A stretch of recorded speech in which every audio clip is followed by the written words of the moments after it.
assim em qualquer gadget que você usa todos os dias. Seu celular, sua televisão, seu notebook, sua geladeira, até mesmo sua cafeteira. Ou o carro que você dirige. É quase certo que em algum momento o engenheiro confiou em um conjunto específico de equações para projetá-lo. Essas equações são conhecidas como as equações de Maxwell, em homenagem ao físico escocês James Clerk Maxwell, que as apresentou ao mundo em 1865. Embora não fosse tão famoso quanto Newton ou Einstein, as contribuições de Maxwell para a ciência são absolutamente monumentais. Assim como Einstein, Maxwell pegou conceitos previamente estabelecidos por outros cientistas e os sintetizou em uma formulação matemática, permitindo-nos ver uma conexão entre eletricidade, magnetismo e luz. Ele demonstrou que esses fenômenos eram, na verdade, diferentes manifestações do mesmo fenômeno subjacente. Esse conjunto de ideias se tornou um dos pilares mais importantes e úteis de toda a física clássica.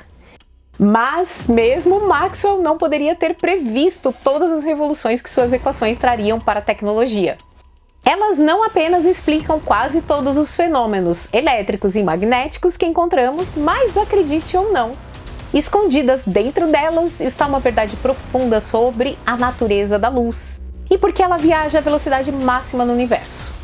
Essa verdade fundamental serviu de inspiração para outro físico renomado, que mais tarde transformaria completamente nossa compreensão da própria realidade. Olá, sejam bem-vindos ao Matematizei. Hoje vamos explorar as revolucionárias equações de Maxwell. Antes de começar, quero agradecer aos fãs aqui do canal, Saulo Marques e o Japonês, pelos valeu demais no último vídeo. Vocês devem saber o quão difícil é manter um canal que faz divulgação séria nessa plataforma, né? Também quero agradecer aos colaboradores Rodrigo do canal, a Eder Tenebres, o Pedro Lou, o José Soares, que estão sempre ajudando, seja com ideias, artigos, opiniões, link de site para baixar artigo. E por fim, a todos vocês que contribuem com essa audiência diferenciada. Aliás, é só checar nos comentários que vocês vão ver como a audiência desse canal é top.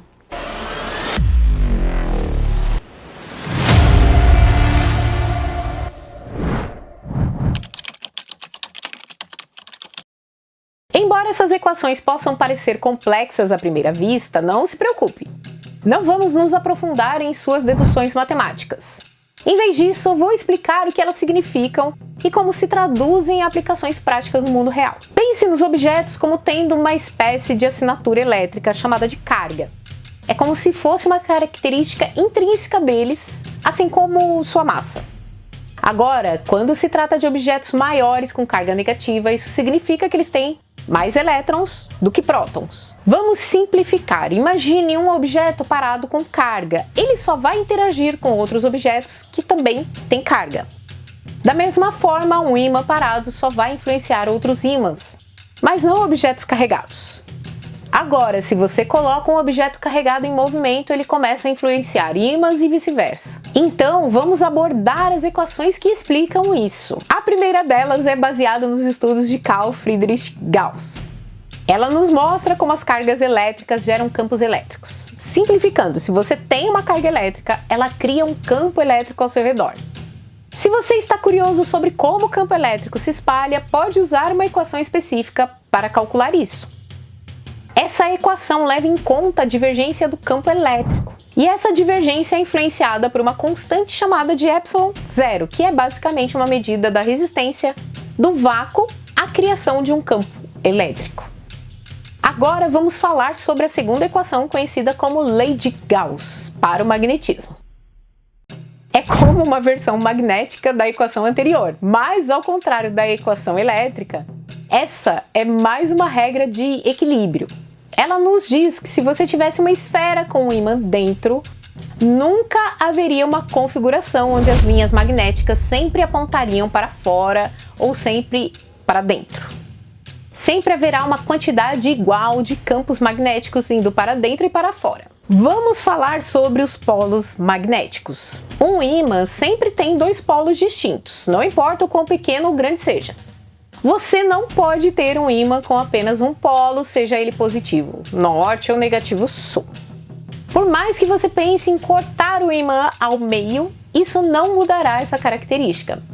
Na verdade, você apenas criaria ímãs menores, cada um com seus próprios dois polos. Agora, vamos abordar a terceira equação conhecida como a lei de Faraday. Simplificando, ela nos diz que se você movimentar um ímã, irá criar um campo elétrico. Em termos simples, isso significa que se você mover um ímã perto de um objeto com carga elétrica, esse objeto será afetado. Eletricidade será gerada e isso é exatamente o que os engenheiros fazem em geradores elétricos. Girar um grande ímã próximo ao fio de cobre, por exemplo, gera eletricidade. As cargas elétricas no fio começam a se mover, criando uma corrente elétrica à medida que são influenciadas pelo campo elétrico gerado pelo ímã em movimento. Agora vamos conversar sobre a lei de Ampère, que é a quarta equação importante do conjunto de equações de Maxwell.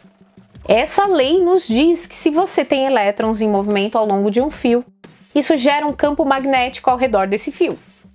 Em outras palavras, se há corrente elétrica fluindo através de dois fios metálicos, eles podem ser atraídos um pelo outro devido ao campo magnético gerado pela corrente. A equação nos fornece uma maneira de calcular a força desse campo magnético. Por exemplo, se você tem uma corrente elétrica de 1 ampere fluindo através de um fio e está a uma distância de 1 metro, a lei de Ampère nos diria qual é a força desse campo magnético nesse ponto específico. Mas para fazer esses cálculos, precisamos considerar outra constante importante da natureza, chamada de μ0, que é conhecida como permeabilidade do vácuo. Essencialmente, isso nos diz o quão bem o vácuo permite que as linhas magnéticas passem por ele. É importante notar que existem dois termos na equação. Um deles nos diz que cargas elétricas em movimento podem gerar campos magnéticos, enquanto o segundo termo nos diz que campos elétricos em movimento também podem gerar campos magnéticos. Essa ideia de campos magnéticos podem ser gerados a partir de campos elétricos foi uma contribuição crucial de Maxwell à lei de Ampère. Ele não baseou isso em experimentos, mas sim em uma percepção da simetria na lei de Faraday. Então pense nisso, se campos magnéticos em movimento podem criar campos elétricos, então campos elétricos em movimento também devem ser capazes de criar campos magnéticos. É uma espécie de dança cósmica entre eletricidade e magnetismo, onde um pode influenciar o outro de maneira surpreendente. Agora vamos falar sobre duas constantes fundamentais, μ0 e ε0. Essas constantes são como as características básicas da natureza. Não podemos deduzi-las do nada, apenas medi-las. Elas são como as regras do jogo que governam o comportamento dos campos elétricos e magnéticos. Você pode estar se perguntando o que isso tem a ver com a luz. Bem, aqui está a parte realmente fascinante. Vamos pegar o que aprendemos com as equações de Maxwell e colocá-las em prática. Imagine-se na pele de Maxwell, explorando esses conceitos complexos no início dos anos 1860. Você está imerso em equações matemáticas, tentando desvendar os padrões e entender o que elas estão tentando te dizer. É como decifrar um enigma cósmico. Imagine então essa situação. Você está fazendo um exercício mental e pensa: e se eu pegar uma carga elétrica e colocá-la em um bastão? E depois, apenas movê-lo para cima e para baixo. Parece bem simples, certo? Mas, de acordo com a lei de Ampère, quando um campo elétrico se move ou muda com o tempo, ele gera um campo magnético, perpendicular a ele. Agora pense no movimento periódico que você está fazendo com a carga. Esse movimento cria mudanças no campo magnético ao longo do tempo. E segundo a lei de Faraday, um campo magnético em movimento gera um novo conjunto de linhas de campo elétrico. Então, aqui está a parte interessante. Esses novos campos elétricos também estão mudando com o tempo, o que significa que eles, por sua vez, geram novas linhas de campo magnético. Bom, então adivinhe, os campos magnéticos em movimento geram ainda mais linhas de campo elétrico. É como se fosse um ciclo interminável de criação e influência mútua entre eletricidade e magnetismo. Quero que você pense nisso como um ciclo constante de campos elétricos gerando campos magnéticos que, por sua vez, criam campos elétricos e assim por diante. Cada um desses campos é gerado pelo movimento do outro, criando uma espécie de onda em cadeia. É como jogar uma pedra em um lago. A pedra perturba a água, fazendo com que ela oscile e puxe as moléculas de água vizinhas para cima. Essa primeira oscilação, por sua vez, move mais água, que por sua vez afeta mais moléculas vizinhas, e é assim que uma onda se propaga na água. Agora imagine-se na pele do Sr. Maxwell, tentando desvendar que tipo de onda foi criada por esse ciclo incessante. Afinal, se a eletricidade e o magnetismo existem, essa onda deve estar presente na natureza. Então você se pergunta, como essa onda se parece? Qual é a sua velocidade?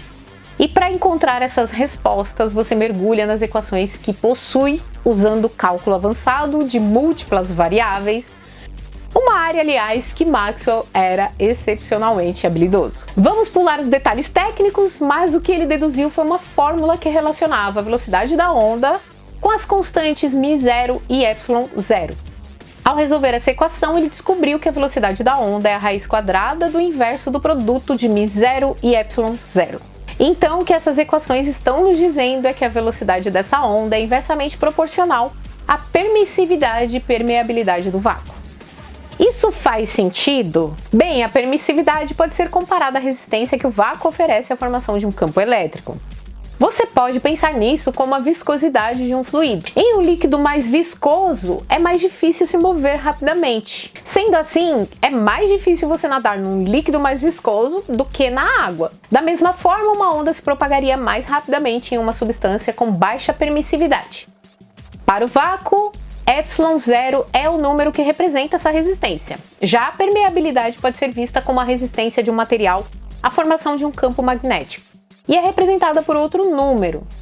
Então faz sentido que a velocidade de qualquer onda seja inversamente proporcional à dificuldade de se mover na substância em que ela está se deslocando. Você então pode se perguntar agora, por que μ0 e ε0 têm esses valores específicos? Essa é uma boa pergunta, mas ninguém sabe ao certo a resposta. Essas são apenas constantes da natureza, propriedades do vácuo que determinam quão rapidamente campos magnéticos e campos elétricos podem interagir entre si. Se existe uma velocidade máxima com que esses campos podem interagir, e se estabelece um limite para a rapidez com que podem se propagar pelo espaço. Em uma realidade diferente, essas constantes poderiam assumir valores distintos. Agora, usando esses valores medidos, realizamos alguns cálculos simples. Descobrimos que a onda recém-criada se move a uma velocidade de cerca de 300 mil km por segundo. Isso é incrivelmente rápido. Em apenas um segundo, essa onda poderia percorrer quase 8 vezes a circunferência da Terra ou chegar perto da distância entre nosso planeta e a Lua. Mas o que poderia ser uma onda tão veloz? Imagine a emoção de Maxwell quando fez essa conexão. Afinal, em 1728, o astrônomo inglês James Bradley havia calculado a velocidade da luz, que era próxima a 297 mil km por segundo. Um momento de iluminação veio a Maxwell. A luz deve ser simplesmente uma forma de eletricidade e magnetismo. A luz é uma onda eletromagnética. Apenas Maxwell, por um tempo, foi o único no mundo a perceber essa relação fundamental. Apesar disso, Maxwell não pôde comprovar sua teoria durante sua vida.